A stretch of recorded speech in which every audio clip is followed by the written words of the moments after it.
Hello, my name is Pauline Blanc, and this is Developing Carbon Stories, a podcast about product developers developing the most innovative and impactful carbon projects around the world. Developing Carbon Stories is a project by Abatable, a carbon procurement and intelligence platform that enables companies to purchase high-quality carbon offsets. During each episode, we speak with an entrepreneur from a different part of the carbon ecosystem and talk about their journey so far and how they are acting on climate change. In this episode, we're speaking with Simon Baker, CEO of Kennemer Eco Solutions, part of Kennemer Foods International. Kennemer Eco Solutions, also known as KenEco, is a nature-based solutions company in the Philippines, integrating sustainable forest management, viable rural livelihoods, and capacity development for rural communities. Hi, Simon, and thank you so much for joining our podcast today. It's really great to have you.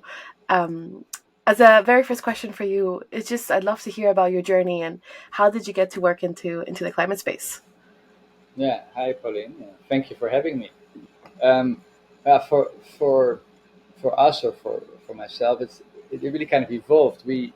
I started our business very much more as a smallholder inclusive sourcing venture, working in the cacao space, the cocoa space in the Philippines, and as you work on those environments, no, we call it the first mile sometimes, right? Where you work really with on the ground and trying to get support into those systems where people can, improve their farms, improve livelihood. Um, I've kind of, I call it always like a problem solving journey. You know what I mean? As you solve, you have to solve various problems. There's a reason why there's poverty in those remote rural areas, and that's because certain things don't work. And I've for years had been looking at kind of payment for ecosystem services, or as the whole climate as a way to bring more support to those communities. So that really is what drove it. Fantastic. Thank you so much. I'd love to understand more about what you do, what Kennemer Group does. I heard, you worked on the first project that validated and issued credits in the Philippines. Can you tell us a bit more about how the group works and what you're doing in the carbon space? Sure, sure. Maybe, I mean, just also kind of as a follow on of your earlier question, I mean, to explain a little bit the journey we made as a company. So we started very much like that, almost like a trading organization. So the Philippines cacao is a unfermented. It's originally was a lower end product, and we centralized post harvest fermentation, and as we try to grow volumes, we realized that we need to have some sort of a planting program. So we started to plant cacao trees in some sort of a contract growing arrangement. Then we didn't have financing for farmers. We realized they didn't have funding to plant more trees. So we actually ended up setting up a finance company, Agronomica, um, and together with training and support systems. And so as we did that, we realized that one of the things you realize also, many of the especially upland farmers, they're really not ready for credit, um, and you actually want to support them. Now, sometimes the governments work out, so we had for a while a good government program, but of course, as governments change, these programs change too. So that's why we looked at kind of climate and kind of trying to see. Actually, what I was really hoping is that these cacao trees that we were planting, we planted over 20 million cacao trees over like an 8-year period. Um, I was really hoping that the kind of the sequestration that they kind of generated would help pay for more trees and would kind of create more of a self-sustainable system. Uh, and that's how we got started. We realized as we did that, of course, that cacao alone and an agroforestry system, right? Especially in Southeast Asia, many of the smallholder farmers have a lot of other trees in their farms, and so we were not planting a lot of shade trees, just a little bit. And so a system like that doesn't generate, if the additionality is just the cacao, it's very low on sequestration. And so that was really the beginning for us on the kind of the trying to bring kind of support funding into these smaller systems, right? Um, First with cacao, then realizing you need shade trees. A number of parties came to us and came up with beautiful systems of 600 cacao trees per hectare and 50 forest trees, or kind of a bit of static models that we felt didn't really work in reality, because if a and most farmers have less than a hectare, or maybe 1.2 hectares on average, I think, in the Philippines, probably quite similar in Indonesia and Vietnam. And I mean, honestly, there's really a permanence issue, right? Those 50 forest trees, it's on your 1 hectare. If you have to feed your whole family, you're going to resist that. So we found that we tried to do that it was hard to come up with, on paper it's nice, but in real life, actually, where do you plant them, and parameters, and so and often the farmers would just cut them also. That's why we ended up having to work kind of on a larger landscape, to say, okay, let's not look at it on a single farm, but you need to look at it as kind of a community, as a group. And so that's kind of how the program evolves. It's really trying to kind of bring to the poorest communities a more sustainable livelihood that does not involve cutting of trees.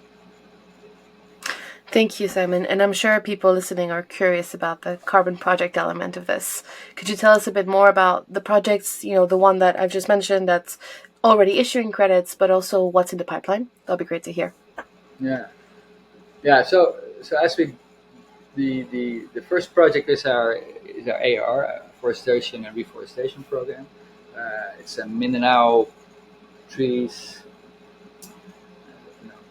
min trees, we call it in short.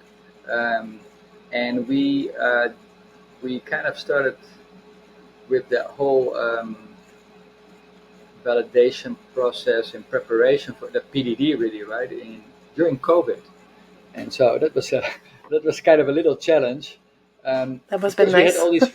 We had all those farmers mapped, but still some additional documents had to be signed, and so it was a little challenging to get, because at the time it's really 2020. It was quite a bit of restrictions of traveling. So we were able to get that get through that validation. It's really almost just to show that the model worked. I mean, I think for us, just in short, where we are right now, we have an ARR program that we got validated and verified over the last kind of 2 years.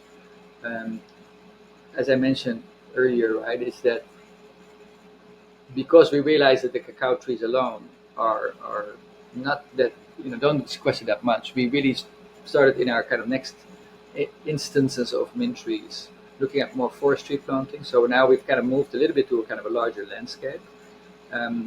We work in Mindanao, southern island of the Philippines. It's a large island. And if you want to work in these larger areas, many of our farmers are on what we call ancestral land. Ancestral land in the Philippines, it's a communal title, and so the carbon rights are really with the community, and these communities have received these titles in the last 15-20 years from the government, and they're big, 20, 30, 40,000 hectare titles, specifically with the, how do you call this, with the commitment. It's kind of they received the title and the right of that land with the assumed commitment that they would protect the natural resource, protect the biodiversity, and in return the community gets to be the steward of the land, which is in a way kind of awarding them the land that they have been living there since time immemorial. And so as we work with communities there, we realize that so agroforestry alone is not enough. You need to work on a larger landscape, and then these communities actually have a commitment already to protect and to conserve, but they're underfunded. So there's hardly any government funding going to those communities to help them, and so the only livelihood you really see is more extractive. No, it's either small scale mining, it's wood, wood products, and so it actually led kind of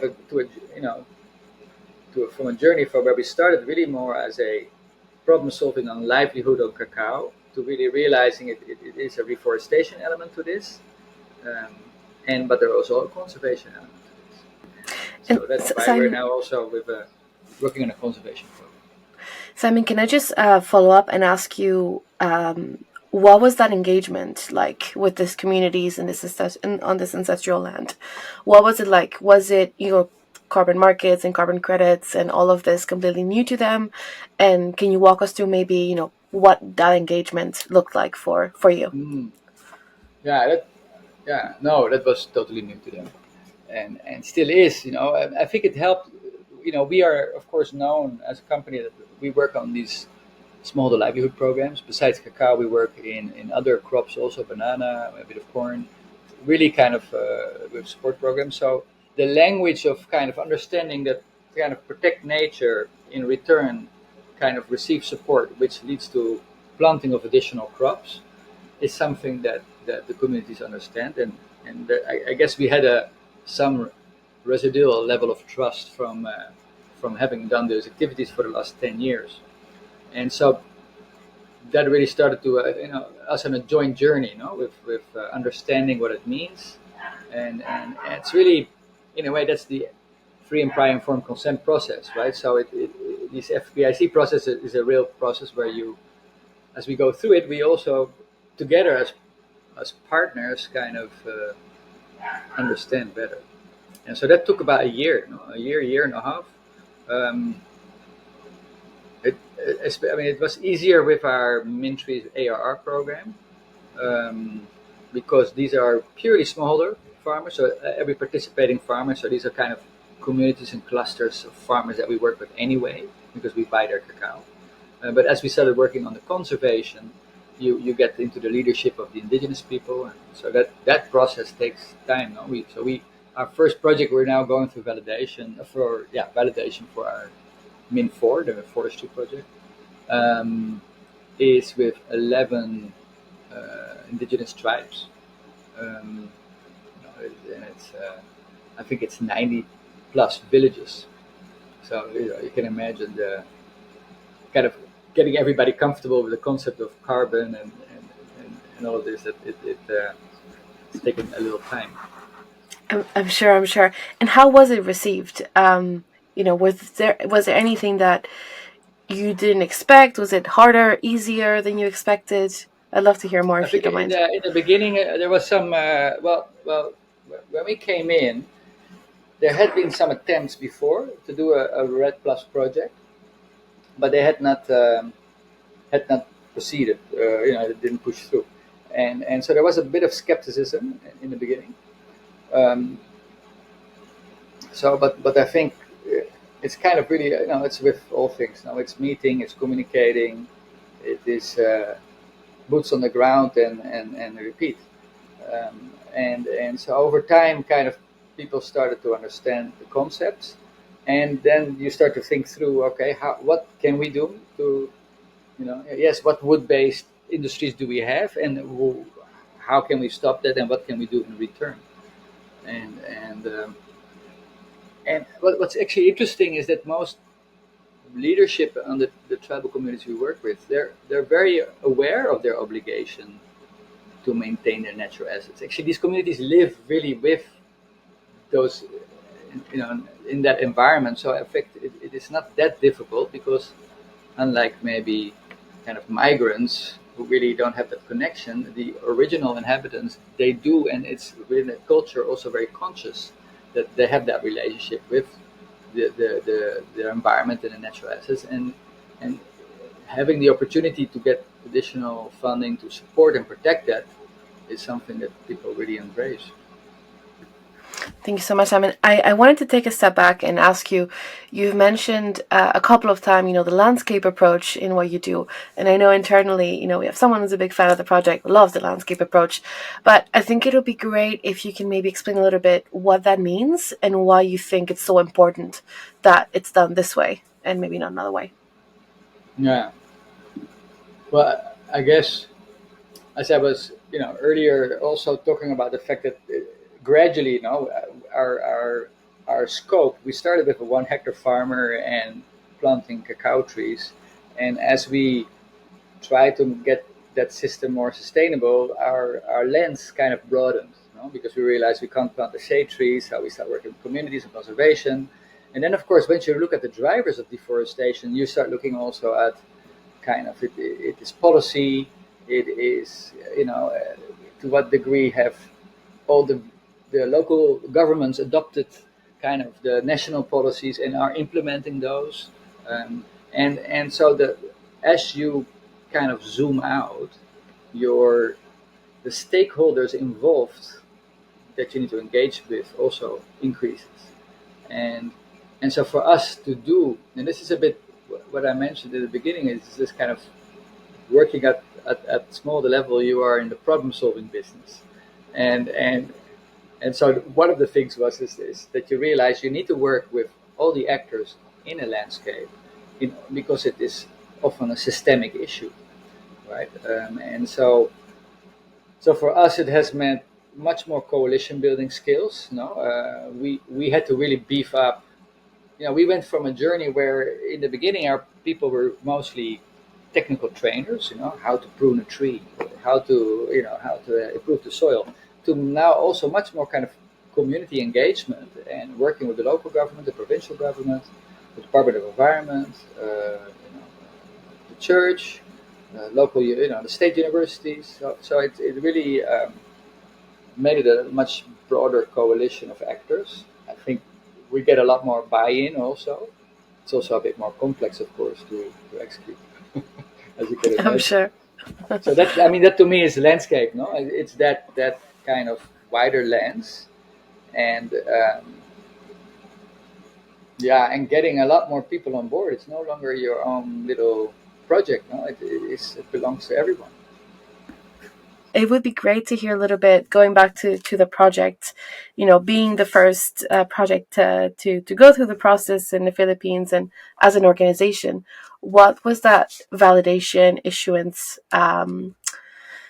journey for you? Can Journey, you tell us a bit yeah, more? Journey. sure, yeah. It was a journey indeed, no. Um, once I mean, the first thing was really getting the right team in place. It's hard for an organization. We were new to this, and so we got some good kind of partners, consultants, also just partners in the whole process, and who had done other projects before.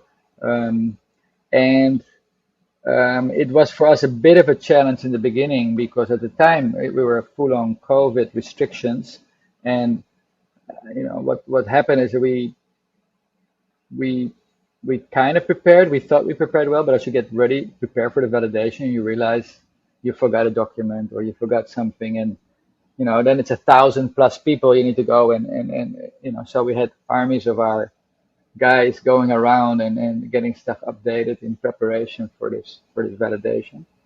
Um, Also getting the biomass team, I'm just kind of recollecting now, getting the biomass team properly trained.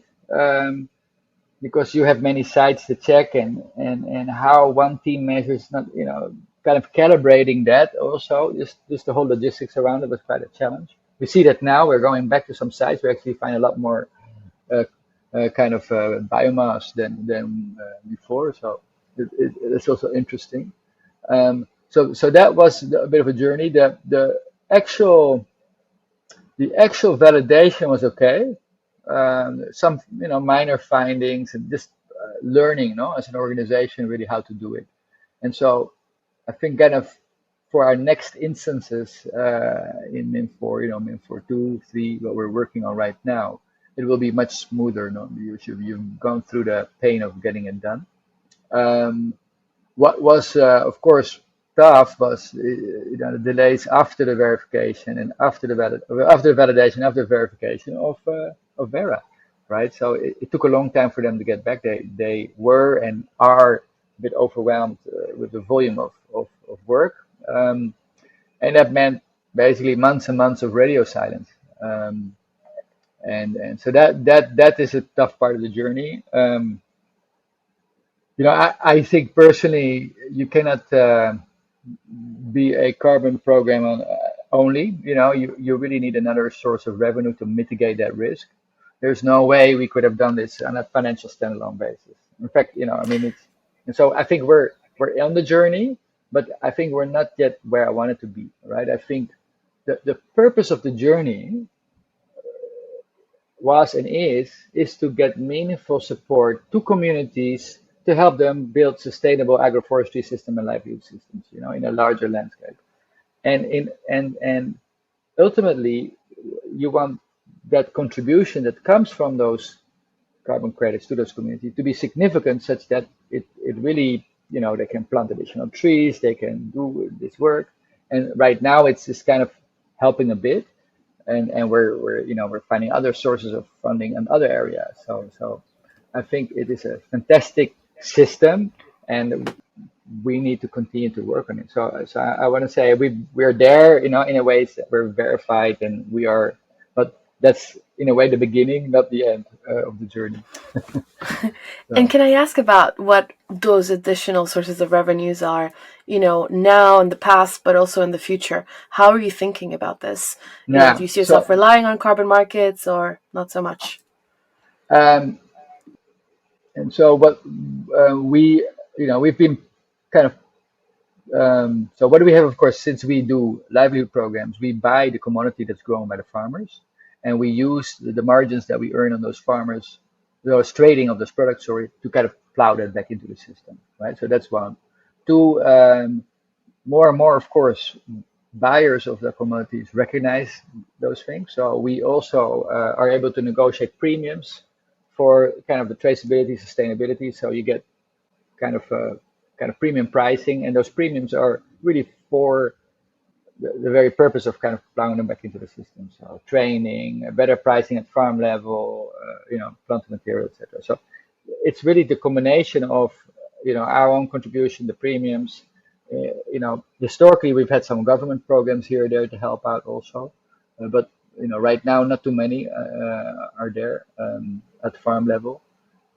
As we move forward, the way that I'm looking is over time, I'm really kind of counting on the carbon markets to contribute an ever larger part of that, because as the volume um, kind of also the volume of the number of farmers you work with. I mean, the premiums are good from the buyers, but that is also, of course, you don't know how long that will last as well. So I really think that the carbon markets can play an enormously important role in building sustainable kind of livelihood systems in these, really vulnerable ecosystems, right? And so if you don't do that, then that really poses a risk of additional deforestation.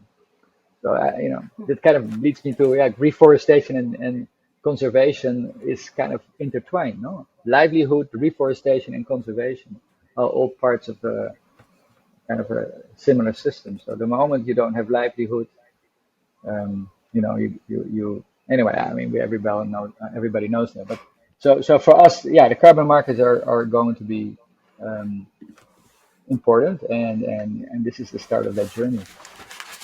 Okay, well, you mentioned government support, and as I mentioned earlier, I focus on policy, and I'd love to hear more about. There's two things. There's the first question about what has your I'm not going to use the word journey again, but what has your engagement with governments been around Hmm. what you've been doing, previous to carbon markets? And then the second part of my question, which I can ask later again, is, what is the policy landscape like for carbon projects? So if you can mention first, how you've been working with government in general, that would be great. We work with government at both local and national level. Um, in general, I think we're all kind of aligned on what we want to accomplish. Government also would like to do more, and sometimes they want to get more budget or try to do more things, um, and they cannot always do that. So I think I find working with government both at local, provincial, and at national level is constructive. It works. Um, it's just hard, no? It's hard to operationalize, to get extra support to your farmers.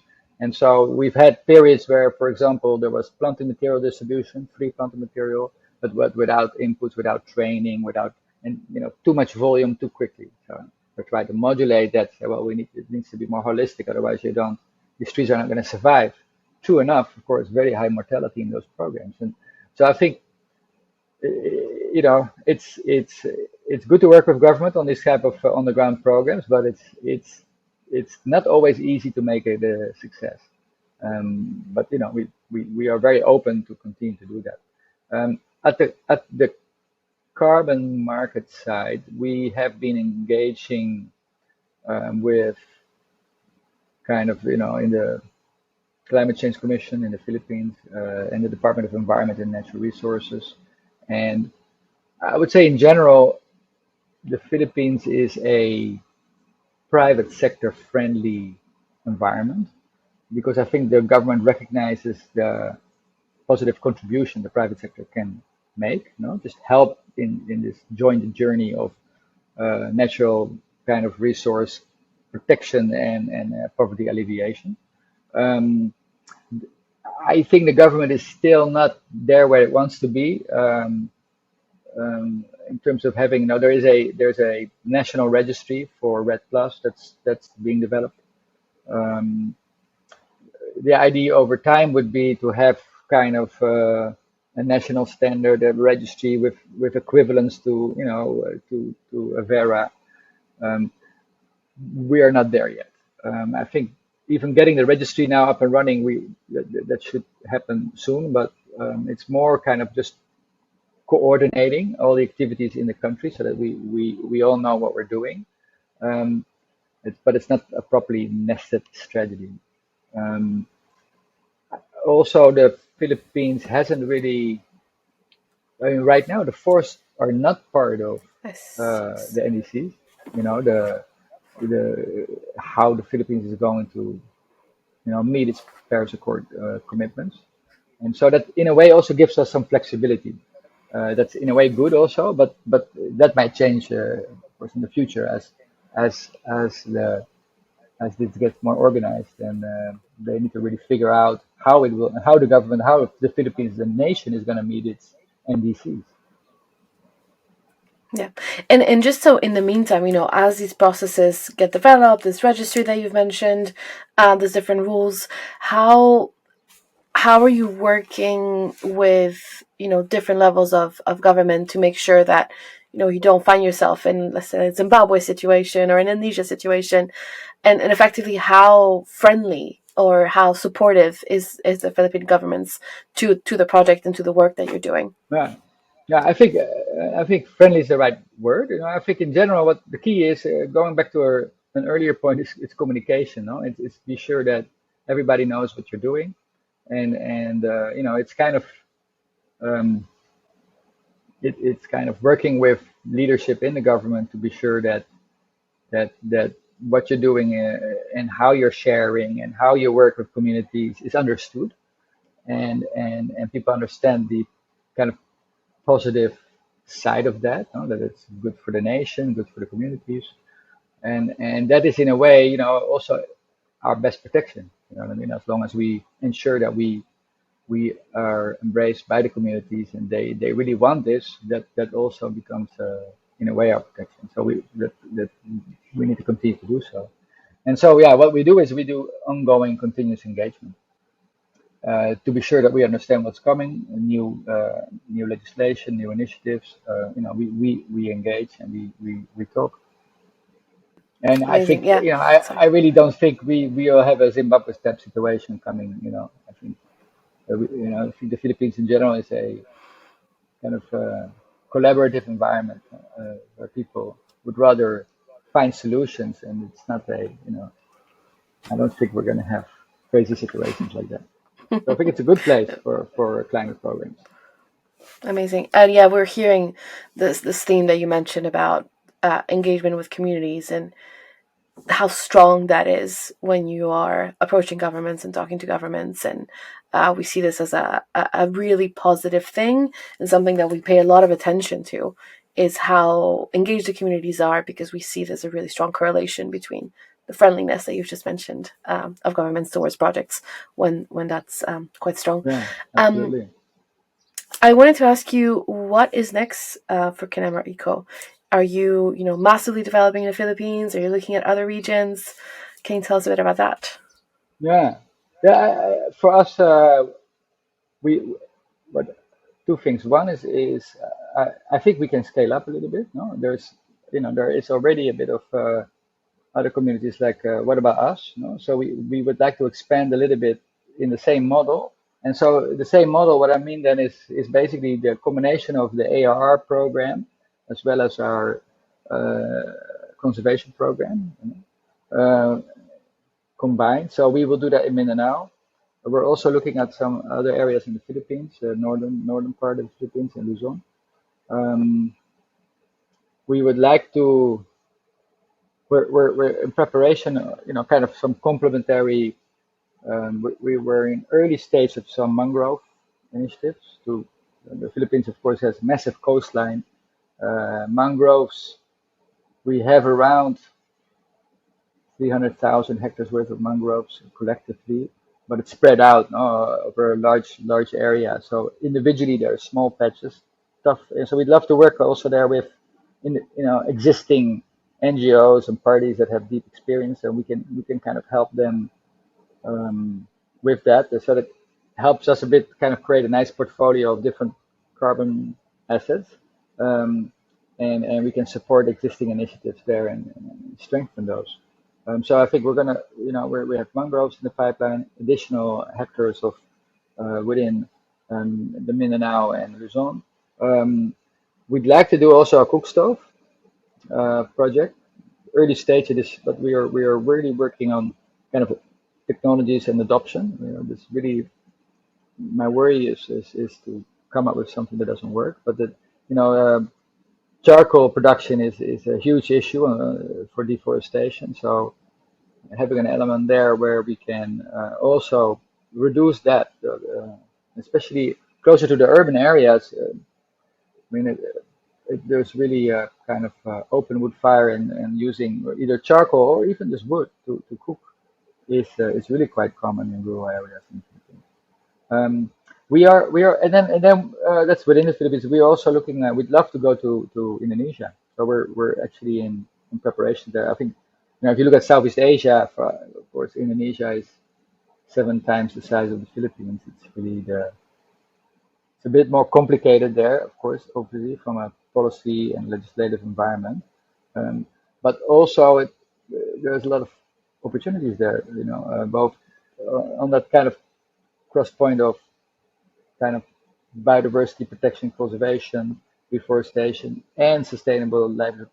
Kind of working with communities, and we're excited. We're working with our clients. Some of the commodity companies that we work with that buy our products want us to join there as well, and so we're exploring what the best model is. So that should come in the coming 12 months. That's very exciting. That's great. I wanted to ask about, when you're considering other regions, countries, what is it that you most pay attention to when making that decision? Is it the opportunity? Is it the risks? What is that you're most focused Yeah, on? I think for us, so because our DNA really is communities and smallholder farmers, and so I think there's many people that develop carbon projects, and so just kind of doing. There needs to be an angle that I feel that we can make a bit of a difference, and that our experience counts. And I think the moment we can do something with the crops that we know, in systems where we can bring funding to improve livelihood, and that then therefore also helps in the whole conservation and restoration story, that's stuff we're interested in. So that to me is and of course then you look at you know your kind of the legislative environment and how friendly is it. But for me, the first and foremost is does it make sense for the Kennerman model? Does it work there, and can we add some value there? And I feel also again going back, it's a multi multi revenue stream or multi. It cannot rely on carbon alone. So it's carbon and commodities, and so it could be that at some stage the carbon is ahead and the commodities come later. It could be that temporarily, what you see right now, of course, in Indonesia, where the commodity side is maybe a bit more important, but we see nature-based solutions coming back strongly there. So could kind of even out again. So I think it's really that portfolio of both commodities and and carbon together that we look at. Amazing. Thank you.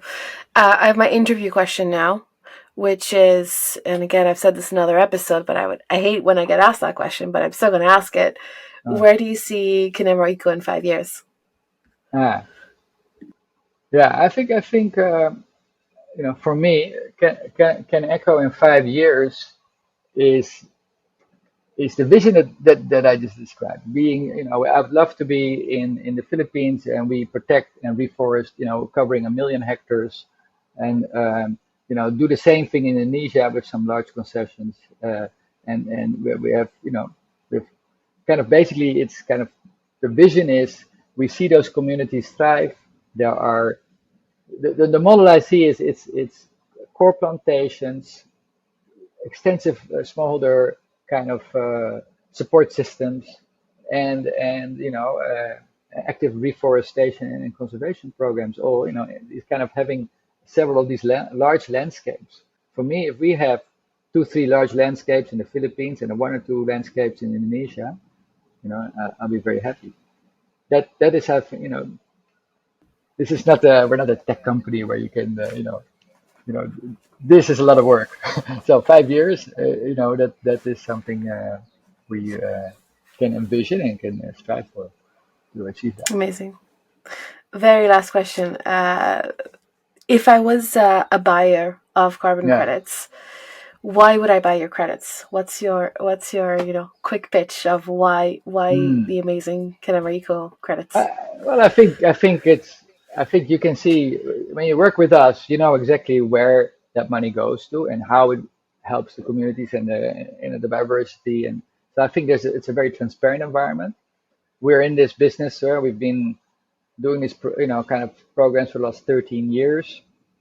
So I think you're working with an experienced player that is we're in this for the long haul, because thriving communities means that we also have produce to buy, and so it's the whole system. And I think being part of that as a buyer of our carbon credits, I think is I hope that people like that, no? But that's what I think. I think being we see it also with our on the commodity side, right? They're partners, no? So our clients are partners, and they come and visit us, and they go and visit our farms, our areas, and so I think being part of kind of this Kennemer family of clients, and including carbon and the commodities, I think is something we can offer to buyers. Thank you so much, Simon, for your time and the fantastic conversation. And I really look forward to continuing the discussion with you and keeping track of what you all the great work you're doing. Thank you, Pauline.